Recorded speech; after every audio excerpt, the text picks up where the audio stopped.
Hello and welcome to Legoland Windsor, and we're about to take a look at something that is very close to my heart. We are going to be taking a look at the old location of the Viking River Rapids. Now, it's all been boarded over. This is now filmed in 2024, but I will be adding in some older footage of what used to be there. But it is very, very interesting, sort of the demise of this ride and how it went from being a ride that you got absolutely drenched on, and then they took certain elements away, then they turned it down, then they had to add in more members of staff, and then it just did not become an enjoyable experience.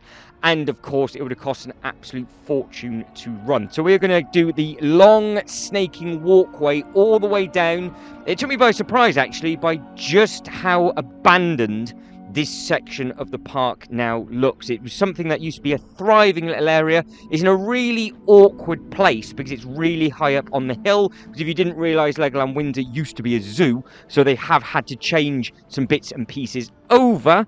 But as we now start walking around and down, you can now see the track. Yes, that was the floor, but no, I'm not taking that out. It was a very, very quiet day, luckily, when coming around here. And as I just thought I'd explore this area, it was a bit of a shock and a surprise to me by just how heavily boarded up it was. And it's not just like a thing where you could just see over the top of it either. So I would imagine they will have some very, very big plans for this section of the park. But as I was filming this, they had literally just opened up the brand new dueling roller coaster. So they have got a lot of room now to expand for different bits and pieces. It'd be very interesting to see if they do add in another water-based thing. To be honest, I really can't see them doing that with the amount of power that certain rides cost and generate, and with regards to the rules and regulations, I would imagine now needing extra staff for certain bits and pieces. So be very, very interesting to see exactly what's happening. But if you are in the know, or you have been here before this ride closed down, did you manage to get on it on the last week it was open for? I've got a funny feeling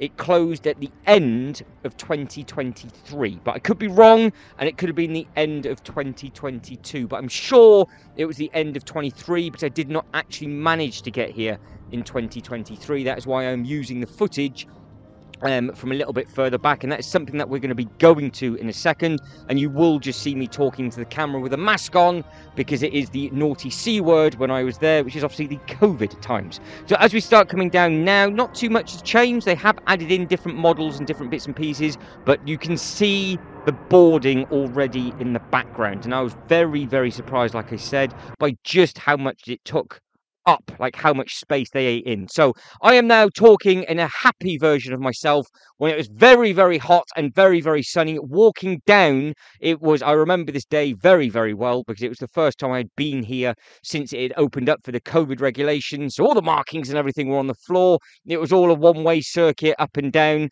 and everything was open. The water looked fantastic, and there was obviously different bits and pieces. It was a very, very popular section, this bit. So if you knew to come in through the park and turn right rather than turning left, a lot of people did go on this ride first. So that's why I would imagine that this section of the park won't stay empty for long, because when we start jumping between the two, you will see what I mean. But this is the ride. So this is what it was. If you've never seen it before, it was a high turnover of a ride. The queues did go through half decent, but it was a lot of rides like this one where a lot of people use the fast track. So the ride, the queue line itself didn't really seem to move too much at times, but you can see where they're coming up over that ramp. That used to be a big bucket that used to fill up, that used to get you drenched. That stopped working, or they took that feature away. And then when we could walk round in a little bit, there was other places where you could push the buttons to get people wet. They took all of those away. And then you'll also spot that they haven't got like the lifeguard bits and pieces up. They've also got what is now a pay to play. That actually used to be a human being behind there. Before, that was then just a normal pay to play with regards to putting money in the machine, so it didn't take up members of staff time, because that was somewhere that everybody always walked past because you never ever saw it. If the tram stopped off halfway down, then I would imagine more people would walk past that way. But it's just in an area where you just don't need to turn left. But we are now back to basically present day in 2024, and this is the sorry state of what it's looking at. Not like it's looking run down, but it is just looking sorry for itself. So that has had from what I can gather, maybe 4 different variations of stuff. That is where the tram goes down, so that's the big hill train where it takes you all the way down and back up again. And then this is the size of the boarding, and now the walkway feels really, really tight. It is almost like they have left enough space to be able to drive certain machinery around the outside. But the spooky thing is they've also left the really big models up. Now, it's a bit bizarre with regards to why they have put the boarding up so heavily already, but then obviously at the same time it's to stop people jumping in. There's just no members of staff there, but they are very, very tall. But you can also see that they've got the double gate just here to obviously allow staff to come in and back out again. But you can see where the queue line bit is. You are a good machinery width out from that, so it's quite tight. So you'll see what I mean in a second when we start to spin round and come back down again. I would love to know the method behind the madness of the reasons why, but you can see now I'm just talking to myself, basically saying how nice the weather is and just how nice it is that loads and loads of people are on this ride. But I reckon they probably half the walkway down this way, because I think at one point you could easily fit a double pushchair down and a double pushchair back up again. And now it just seems to be a little bit tight, because where I am now is actually where the boarding is. But this is all the stuff that they've covered over. That is the entrance to the queue line. And of course, that is the massive, massive dragon model that is still there. So you can still see it. Is this dragon going to get relocated? Are they going to retheme this to something else? Is it going to stay Viking based? Are they going to bring back the old dinosaur stuff like what they are doing currently at California? Who knows? I mean, obviously the people at Windsor will know in the near future, and I can't wait to find out exactly what's going to be happening and when the building and construction work will start. Will it start at the end of the 24 season? Will they leave it boarded over for a little while, then kick things off again in 2025? I would love to know. I find this stuff more fascinating than the actual getting on the actual rides itself. I love all the planning process and just all those different bits and pieces with regards to all the blueprints and who designs what and the reason why it's there and just that kind of stuff. I think it comes back from the old roller coaster tycoon days where you had to create your own queue lines, your footpaths, and then just put all the rides in good places. It reminds me of that when one of the rides shut and then they try and open up something brand new when the park is open. But they can't close the path off completely because it is a major way all the way up to the top and back down again. But it is something potentially I could see them doing for shorter periods of time, not in peak season, because you still have 2 ways up to the top. It doesn't affect the hill train and it doesn't affect the sort of the main way up and down where you've got all the slides and things like that. So it'd be very, very interesting. But you can see in the distance, I'm saying there is the swing for the pirate section. That is where the spinning spiders are.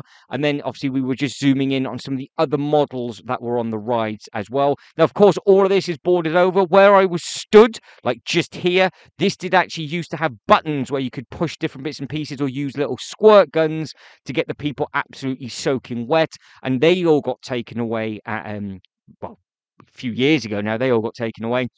But if you look around the outer edging, you will notice that there is stuff that is missing compared to what we will be having a look at when I jump back to the present day, because they have added in sort of, I say, lifeguard stations. It's for obvious reasons. I'm not going to go into the reason why. It did not happen at Legoland Windsor, nor did it happen under the Lego banner, but it did happen under a River Rapids ride that was manufactured by the same company that did Legoland Windsor, and somebody decided to stand up and fall out, I do believe, but that was in a completely different country. But these models there, they look obviously great. It's nice to have a little photo opportunity, but again, it's a blink and you miss with regards to those. And now we're back to where we're at.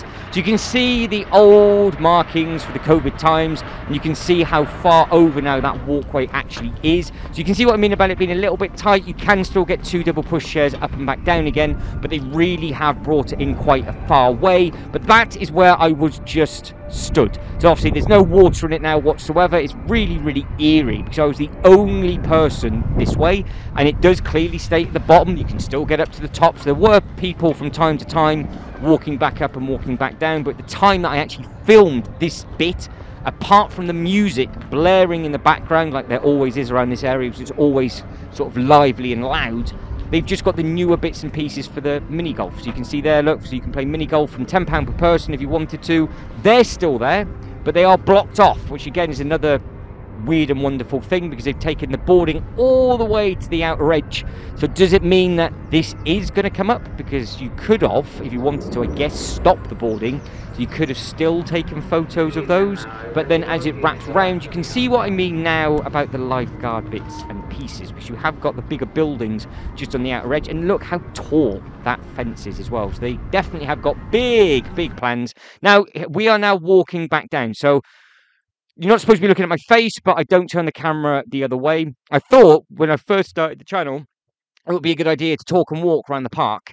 And it doesn't work very well because the music's all copywritten and it's an absolute nightmare to try and get those videos uploaded. That's why now I do it as a big voiceover. But as we're walking down, you come to the back of the Ninjago. Obviously, that's not disappeared at all. And then you do have the spinning spiders just to the right-hand side. Then you've got the picnic area. But what you were supposed to be looking at when I was walking down is just how much it's changed to my left, your right, as we are looking at the bits and pieces. Because they had to add in so many different safety precautions over a period of time. I just personally think it took up too many members of staff, and the ride just cost too much to run, and then there was just not enough people going on it unless it was biblically hot, because if it was a slight bit of drizzle, nobody ever walked this way. So back to the present day, that is the picnic area. So that's a nice little area that you can sit down and grab a bite to eat.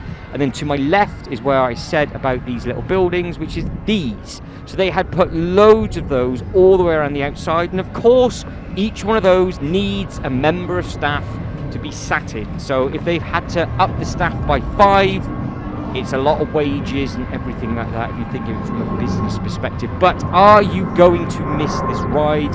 Would you like them to bring something else back? Do you know if the building work has started on this already? Because like I said, I did film this halfway through 2024.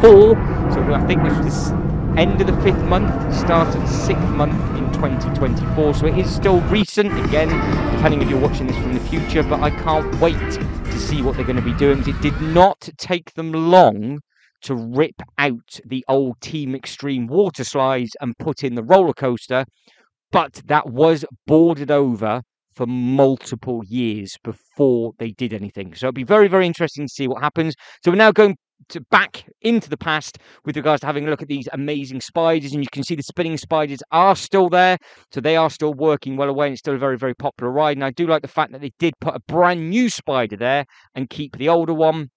And then there's me saying something about something with regards to something else. And then I'm just pointing at where, basically reference points to where the bits and pieces were. So you've got the picnic area, you've got the bit above, which has been boarded off, which was perfect for the photo opportunity. And that is the last of the old footage. So we are now back to present day. We're running out of time, and we're at the very bottom. And we're just going to take one last walk up. Because yeah, I've always walked up this way, but it doesn't seem to be a popular way up because it is so steep. Now, there's absolutely nothing they can do about that whatsoever, because it is just obviously on literally a side of the hill, and it snakes all the way around. But I would love to know, are they going to be changing the way around for the paths? Are they going to be adding in more walkthrough attractions? Will they add in another coaster? Because obviously people have been crying out for another coaster since the Dragon roller coaster. Now you've got the dueling coaster.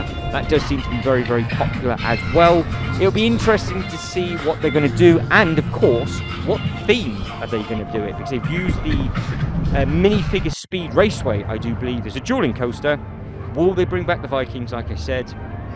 What is it you would like to see? Let us know in that comment section below if you missed the ride or if you know any further information. But guys, that is it, and I am done. I have gone down through a trip down memory lane, and I have got some fantastic memories of this section of the park from sort of growing up. So it is a little bit weird and wonderful. But guys, if you can like this video and subscribe to the channel, that'd be absolutely fantastic. But as always, thank you very much for watching. You lot take care, and I'll see you in the next one. Ta-da.